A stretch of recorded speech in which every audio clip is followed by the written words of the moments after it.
adventurers, welcome back. And if you're just joining us, welcome to the Stream of Annihilation. I'm Anna Prosser-Robinson, and I'm joined by Joe, Dylan, and Matt, who was just here and is back with us to talk about Force Grey. Yes! I'm so excited to hear about this, guys, because as we've been told, you've recently filmed the next season, right?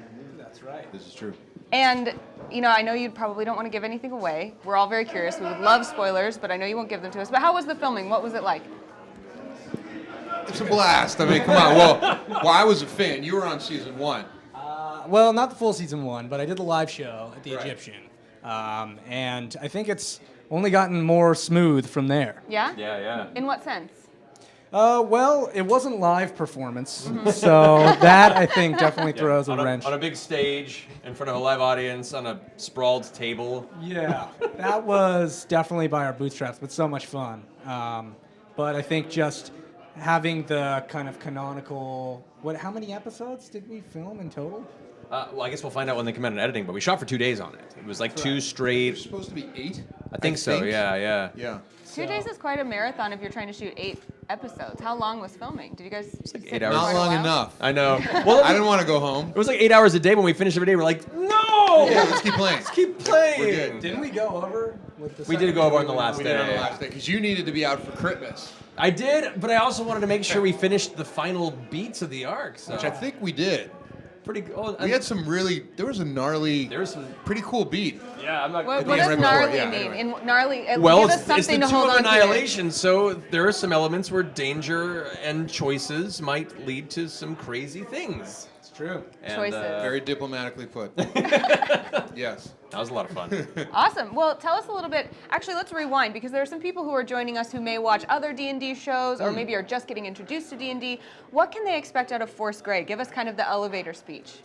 Okay, I mean, the quick gist of where it comes from is Force Grey is a group, a sort of kind of black ops adventure group that was assembled within the Forgotten Realms by Vajra, the Black Staff in Waterdeep.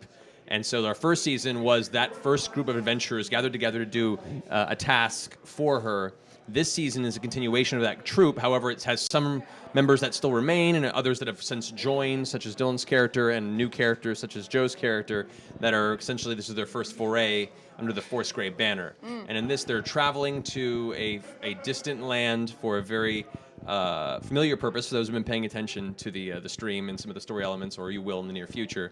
And so they're all kind of a little out of their element. They meet some new allies, some new friends. We have some great new players in there as well. One of my old friends from True Blood, who I brought in to play, Deborah Ann Wall, who's a longtime Dungeons and Dragons. Cool. She DMs. Like I think one of the nights she went home after we played all day and DM'd a game. Yep. Wow. At home. She's serious. I remember reading an interview with her a year or two ago, because of course it got sent to me. Everyone's like, "Oh my God, the girl from True Blood and Daredevil plays D&D," and I'm like, "Okay, cool. Let me see how much." Oh no, she's like deep in. She's like Really? legitimate, like awesome, hardcore nerd about it. And so as soon as we met, we just started talking DM speech back and forth really fast. Then we bonded real quick. I was like, "All right, I'm really happy that you're playing in this game." My favorite was, so I won't give who she is away, but I will say that she does a lot of damage, and she's very humble about it. When it happens, she's like, is, 70 points okay? I'm like, geez. Are you saying this is a comparison to other people in the party to your left? I'm averaging like 8 damage. She's over here rolling on like 2 d20s and stuff. I'm like, what? So you're saying we're OP?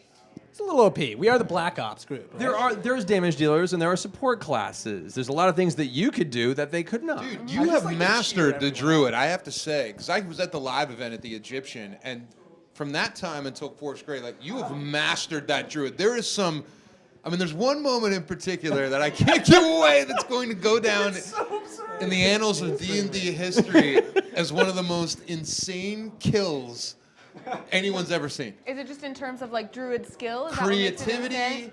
dice roll, like Druidic insanity. tricks. Yeah, creative use of the abilities and skills at your class's disposal. That to me is the real core of the fun of D&D, is taking what you've built your character around and finding ways to kind of expand and make it strange and different and unique in how you use it. And Dylan kind of really stepped into that mode.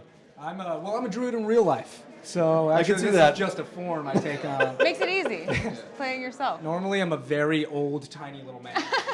So So what would you say characterizes Force Grey in terms of a show? When someone tunes in, what are they going to get? Are they going to get belly laughs? Are they going to get deep emotion? What's the spread of what we're looking for here? There's everything you just said. There's a lot of fun.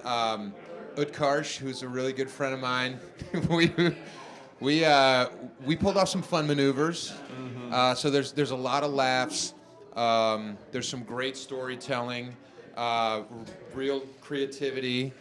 There's also a little romance that happens. Really?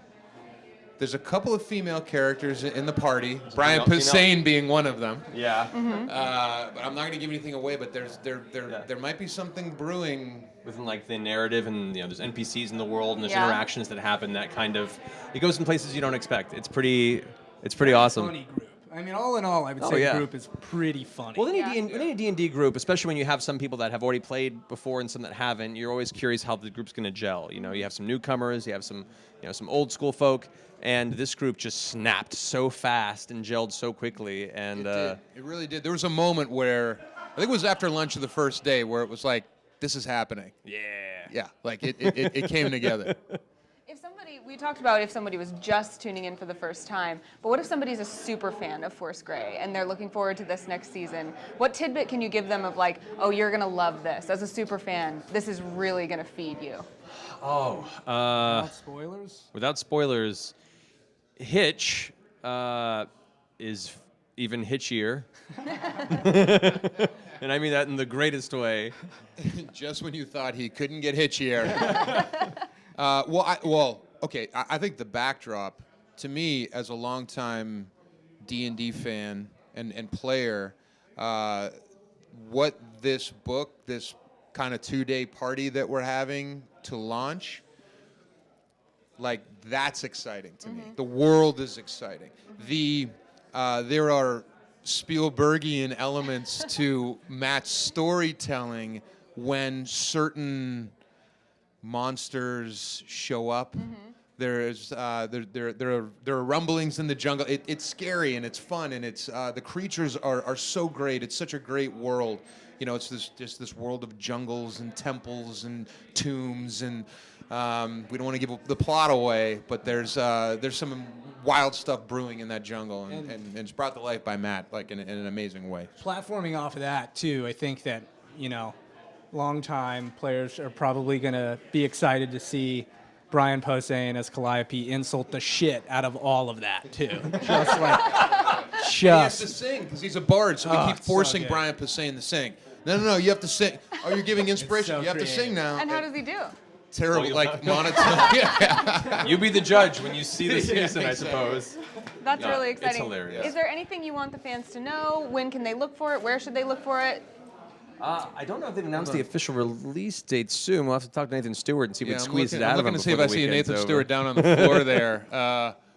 Well, sometime this summer. Yes, Okay. it It's should going to be, coming I up think, soon. about either 7 or 8 weeks leading up to the launch. Cool. I did want to say, too, for those who are worried about possible spoilers if you watch the series before you read the book, a large portion of the story, while it's based in the setting and narrative of the Tomb of Annihilation book, most of the narrative is created specifically for this cool. one-shot, so it's not going to really spoil a large part of the story or a large part of the narrative of the book for you when you watch it. So that's Matt's humble way of saying that D&D came to him and said, you can't use what's in the book. You've got to make it all up on your own. Go. That's actually not what they said. They just handed me the book and No? said, do your thing. And I was like, I don't want to you spoil but it. you didn't give it away, Yeah, I did. which is amazing. Well, I hope so. Good guy Matt true Mercer. gamer Save right yourself there. from spoilers. So you're going to get Matt's, your own sort of version of this world. With elements from it in there that help build the narrative. But yeah, so don't worry too much about spoilers for the book in case you're worried about that. I will say Spoilers. The jungles of Cholt are a very mean place. Spoilers. you're not wrong. You're not wrong. That must feel amazing to have wizards come to you and say, do with our art what you will. It's amazing. It's intimidating. I mean, and I feel very excited and very blessed to have had some of the opportunities that I've had to work with these guys, and it's really, really great and work with these incredible players. But it's very intimidating, and I have to kind of keep reminding myself that just do the best you can. Don't stress out about it. Have fun, and because that's what's infectious and enjoyable for us, and ultimately for the audience, is to just be honest to the game, be honest to the experience, and have a good time. Very Wise words. Well, now, coming up next, Chris Lindsay is actually going to be DMing a Dungeon Master Supergroup game for you guys. So this is going to be really, really fun. And before that, though, we get to watch a little bit of a trailer, and we'll see you again soon.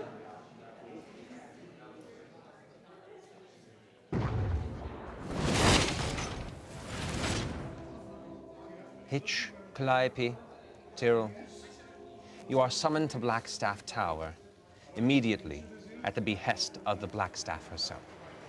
I recommend you be on your way.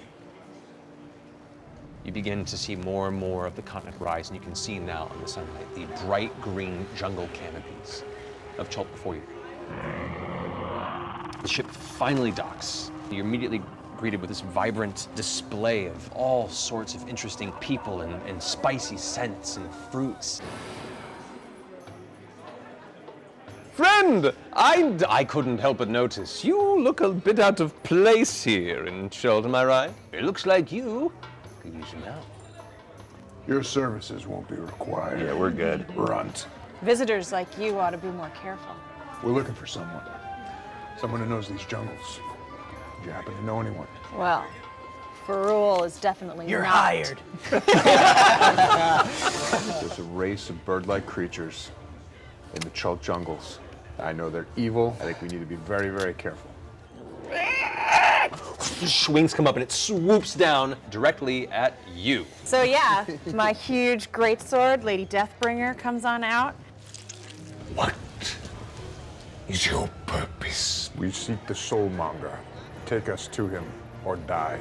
As you say that, the blade that he has suddenly bursts into flame. Maybe we're on the same side. I don't think so.